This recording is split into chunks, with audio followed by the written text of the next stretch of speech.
हाँ जी, नमस्कार दोस्तों। अंकित कोचिंग सेंटर में आपका स्वागत है। आज हम जीके से संबंधित पहली क्लास लेंगे। इसमें भी हम मुख्य रूप से राजस्थान जीके से संबंधित बातें करेंगे, राजस्थान के परिचय के बारे में और राजस्थान की सामान्य जानकारी हम इस क्लास के माध्यम से जानने का प्रयास करेंगे। तो देखिए, सबसे पहले बात आती है राजस्थान का सामान्य परिचय।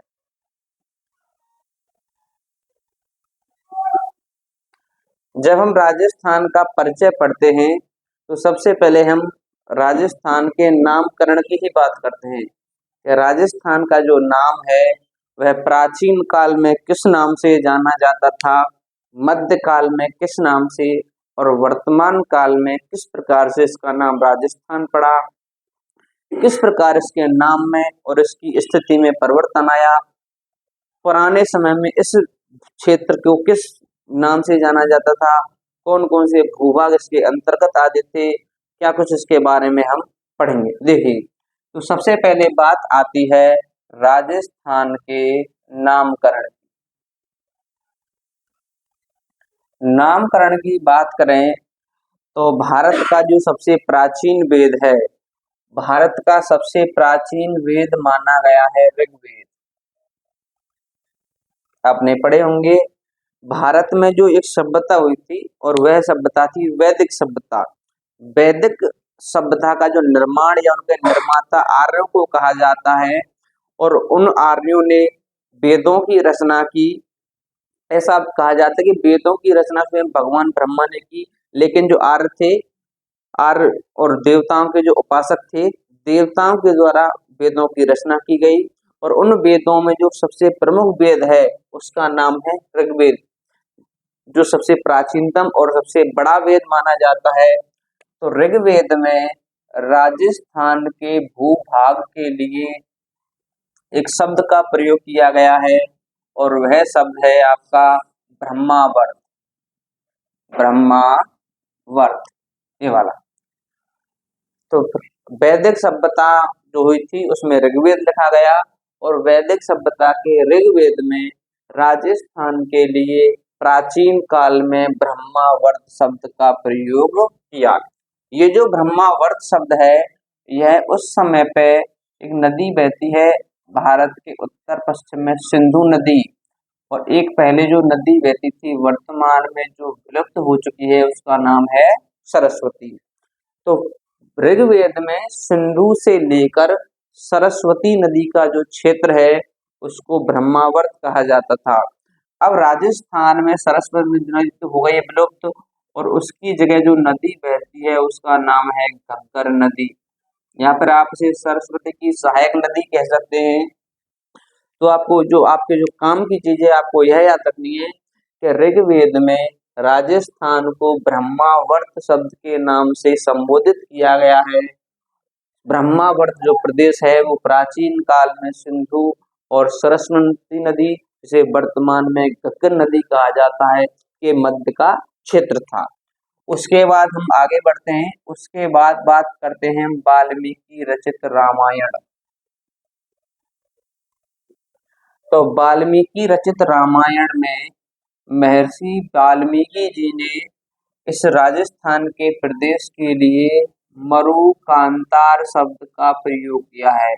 मरु माने होती है रेत, कांतार माने स्थान, अर्थात ऐसा स्थान जहाँ रेत पाई जाती है, रेत के टीले पाए जाते हैं, उसे मरु कांतार कहा जाता है। जब आप राजस्थान के पश्चिमी भाग की तरफ देखेंगे तो राजस्थान का लगभग 61% जो भाग है वह मरुस्थल से ढका हुआ है और उस मरुस्थल के आधार पर ही रामायण में राजस्थान को मरु कांतार यानी कि रेत वाला स्थान बताया गया है। उसके बाद बात करते हैं हम, एक हमें शिलालेख प्राप्त हुआ है। आपने पढ़ा होगा एक शिलालेख है बसंतगढ़, बसंतगढ़ शिलालेख, और बसंतगढ़ शिलालेख हमें प्राप्त हुआ है सिरोही जिले से। तो बसंतगढ़ शिलालेख जो कि हमें सिरोही जिले से प्राप्त हुआ है, उस बसंतगढ़ शिलालेख में राजस्थान के लिए एक शब्द मिलता है, या बसंतगढ़ शिलालेख पर एक शब्द खुदा हुआ है या लिखा हुआ है, और उस शब्द का नाम है राजस्थानीय दित्य। तो आपको याद रखना है, बसंतगढ़ शिलालेख सिरोही से हमें एक शिलालेख मिला है, और उस शिलालेख में राजस्थानीय दित्य जो शब्द है वो लिखा हुआ है या अंकित है। यहाँ तक ठीक है। उसके बाद बात करते हैं हम आधुनिक काल की, और आधुनिक काल में बात करें लगभग सन 1800 ईस्वी की। और 1800 ईस्वी में राजस्थान में व्यक्ति आए थे, और उनका नाम था आयरलैंड के जॉर्ज थॉमस। ये अंग्रेजों की सेना के कमांडर थे या उनके सदस्य थे। तो 1800 ईस्वी में जॉर्ज थॉमस राजस्थान आए, और यहाँ आकर इन्होंने देखा कि राजस्थान में अधिकांश जो राजा हैं वे राजपूत शासक हैं अधिकांशतः। इसी कारण उन्होंने राजपूत राज्यों के आधार पर राजस्थान के प्रदेश को सबसे पहली बार राजपूताना कहकर पुकारा। क्योंकि राजपूताना राज करते थे, इसी कारण उन्होंने राजस्थान को राजपूताना नाम दिया। इन्होंने मौखिक रूप से इसका प्रयोग किया था, लेकिन बाद में इस शब्द की जो पुष्टि है वह 1805 ईस्वी में एक व्यक्ति हुए थे, जेम्स फ्रैंकलिन नाम के जो व्यक्ति थे, फ्रैंकलिन, और उन्होंने इसकी पुष्टि की। आपको याद रखना है कि 1800 ईस्वी में जॉर्ज थॉमस ने राजस्थान को क्या नाम दिया है, राजपूताना, और इसकी पुष्टि 1805 में जेम्स फ्रैंकलिन द्वारा की गई। जेम्स फ्रैंकलिन ने एक पुस्तक लिखी थी, the military memoirs of mister George Thomas. उसके बाद बात आती है सन 1829 की। आपने पढ़ा भी होगा, 1829 में एक व्यक्ति हुए थे, उनका नाम था कर्नल जेम्स टॉड। हालांकि वो पहले गए थे, लेकिन उन्होंने एक पुस्तक लिखी थी, और पुस्तक का जो प्रकाशन है वह 1829 में किया गया था। पुस्तक का नाम आपने सुना होगा, the annals and antiquities of Rajasthan. और उस पुस्तक में इन्होंने राजस्थान की धरती के लिए 3 नामों का प्रयोग किया। एक नाम आप पढ़ते हैं रायथान, एक नाम आप पढ़ते हैं रजवाड़ा, और एक जो नाम है जो वर्तमान में चल रहा है वो आप पढ़ते हैं राजस्थान। तो आपको याद रखना है, कर्नल जेम्स टॉड ने अपनी पुस्तक the annals and antiquities of Rajasthan में, जिसका प्रकाशन या जो छपकर तैयार हुई थी 1829 में, उस समय कर्नल जॉर्ज टॉड ने अपनी पुस्तक में राजस्थान के लिए 3 नामों का प्रयोग किया, रायथान, रजवाड़ा और राजस्थान। यहाँ तक। उसके बाद बात आती है आधुनिक काल की, या फिर कहें आप एकीकरण की। तो राजस्थान के एकीकरण के द्वितीय चरण में, जिस समय पे राजस्थान का एकीकरण हो रहा था, एकीकरण का जो दूसरा चरण था, और वह पूरा हुआ था 25 मार्च 1948। पहला जो चरण है वह 18 मार्च 1948 को, उसका नाम मत्स्य संघ रखा गया।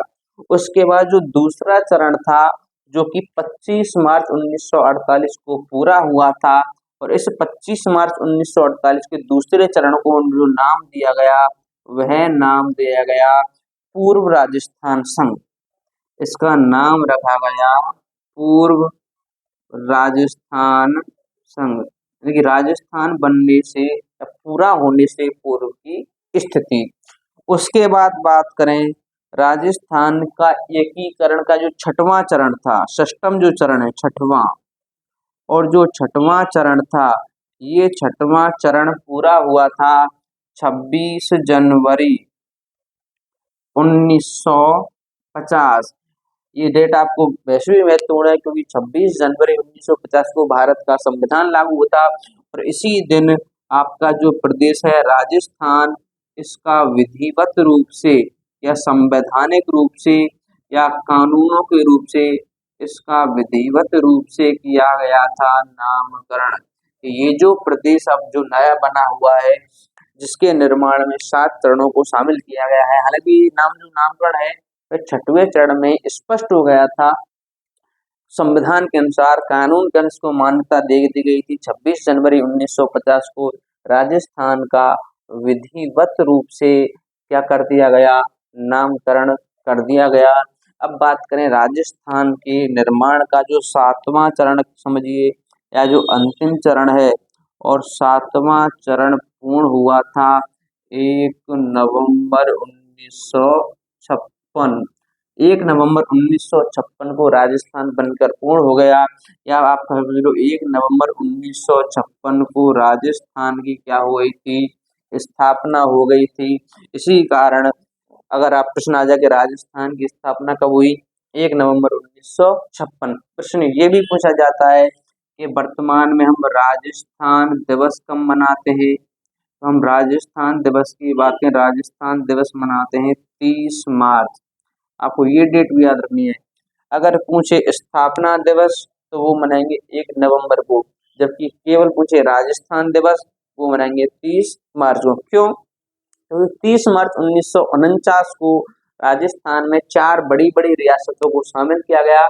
राजस्थान का जो अधिकांश हिस्सा था वह 30 मार्च 1949 को मिलाया गया था। इसी कारण राजस्थान दिवस हम 30 मार्च को मनाते हैं। ये राजस्थान का सामान्य परिचय है, इसको हम रिवीजन करेंगे और आगे की जो क्लास है उसको हम विधिवत रूप से चालू रखेंगे। तो देखिए, हमने राजस्थान का यहाँ पर पढ़ा है सामान्य परिचय। आप ये समझ सकते हैं ये राजस्थान जीके की परिचयात्मक या प्रथम कक्षा है। हम राजस्थान जीके में प्रवेश कर रहे हैं, तो परिचय में सबसे पहले हमने पढ़ा है नामकरण। तो देखिए, नामकरण में हमने क्या क्या पढ़ा है। नामकरण में हमने पढ़ा है कि ऋग्वेद में राजस्थान को ब्रह्मावर्त कहा गया है, जो कि प्राचीन काल में सिंधु और सरस्वती नदी के मध्य का क्षेत्र था। उसके बाद बात करें, वाल्मीकि द्वारा रचित रामायण में राजस्थान को मरु कांतार कहा गया है। उसके बाद बसंतगढ़ शिलालेख जो कि हमें सिरोही से प्राप्त हुआ है, उसमें राजस्थान के लिए राजस्थानीय दित शब्द मिला हुआ है। उसके बाद बात करें 1800 ईस्वी में जॉर्ज थॉमस ने राजस्थान को राजपूताना कहा। उसके बाद 1805 में इसकी पुष्टि जेम्स फ्रैंकलिन द्वारा की गई। 1829 में कर्नल जेम्स टोड ने अपनी पुस्तक the annals and antiquities of Rajasthan में राजस्थान के लिए 3 नामों का प्रयोग किया, रायथान, रजवाड़ा और राजस्थान। एकीकरण का जो दूसरा चरण हुआ था 25 मार्च 1948 को, और इसका नाम रखा गया था पूर्व राजस्थान संघ, यानी कि राजस्थान के नाम में राजस्थान शब्द जुड़ गया था 25 मार्च 1948 को। उसके बाद जो 6वां चरण हुआ था 26 जनवरी 1950, इस दिन राजस्थान का विधिवत या फिर आप कह सकते हो कानूनी रूप से किया गया था नामकरण। और 7वां या अंतिम चरण 1 नवंबर 1956 को, इस दिन राजस्थान की स्थापना हुई थी। इस कारण हम स्थापना दिवस मनाते हैं। जबकि अगर प्रश्न आता है कि राजस्थान दिवस कब मनाते हैं, तो ये मनाते हैं 30 मार्च। 30 मार्च 1949 को राजस्थान का एक बड़ा हिस्सा राजस्थान में शामिल किया गया था। तो निश्चित रूप से आप राजस्थान के नामकरण से परिचित हो गए होंगे। ये राजस्थान की परिचयात्मक कक्षा थी। ठीक है, बहुत बहुत धन्यवाद।